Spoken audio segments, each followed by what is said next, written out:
법치주의의 실종과 한국 사회의 위기. 법이 흔들리는 사회는 정의를 잃고 혼란에 빠진다. 한국 사회에서 법치주의는 민주주의의 근본 원칙임에도 점점 약화되고 있으며 이는 국민들의 신뢰를 무너뜨리고 있다. 법이 공정하게 작동하지 않을 때 사회적 갈등은 심화되고 법은 국민을 보호하는 역할을 상실한다. 이제 우리는 법치주의 회복을 위한 행동을 고민해야 한다.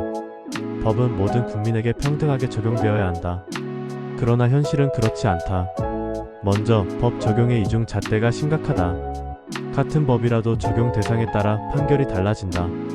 힘 있는 자들에게는 관대한 법이 적용되지만 일반 국민에게는 엄격한 기준이 요구된다. 법이 공정성을 상실하는 순간 법치는 권력의 도구로 변질된다. 또한 부패와 법의 왜곡이 반복되고 있다. 법이 특정 집단의 이익을 보호하는 수단으로 사용될 때 국민들의 신뢰는 무너진다. 법은 국민을 위한 것이어야 하지만 현실에서는 정치적 이해관계에 따라 선택적으로 적용되면서 본래 기능을 잃어가고 있다.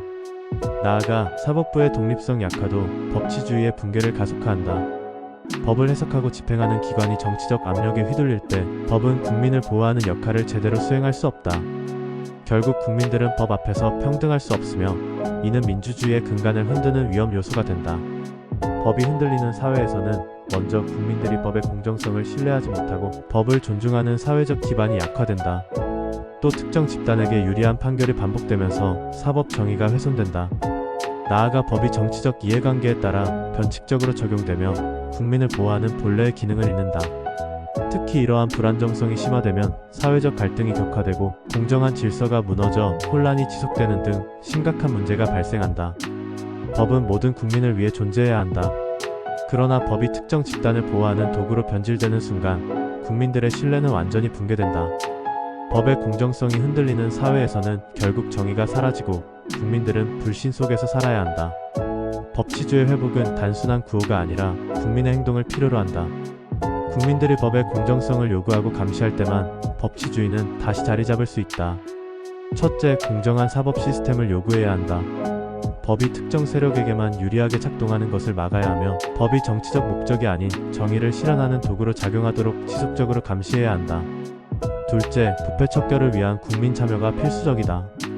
법을 악용하는 사례를 폭로하고 이에 대한 강력한 개선을 요구하는 것이 중요하다. 국민들의 목소리가 모일 때 비로소 법과 정의는 제 기능을 되찾을 수 있다. 셋째, 법과 정의에 대한 사회적 논의를 활성화해야 한다. 법치주의가 무너지는 사회에서는 결국 국민들이 피해를 입는다.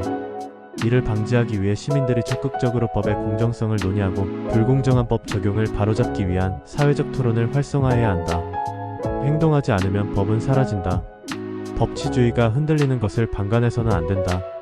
법이 권력에 의해 조작되고 국민을 위한 정의가 무너질 때 사회는 혼란에 빠질 수밖에 없다. 우리는 법이 모든 국민에게 평등하게 적용되기를 요구해야 한다. 지금 한국 사회는 중요한 갈림길에 서 있다. 국민이 침묵하면 부패한 정치와 선택적 법 집행은 더욱 강화될 것이다. 그러나 국민이 행동하면 변화는 시작된다. 투표하라. 정치인을 감시하라. 법이 흔들릴 때 목소리를 높여라. 거리에서, SNS에서, 모든 공간에서 법치주의를 다시 세우라고 외쳐야 한다. 법치주의는 우리의 것이며 우리가 지켜야 한다. 그냥 두고 볼 것인가, 싸울 것인가? 지금 결정해야 한다.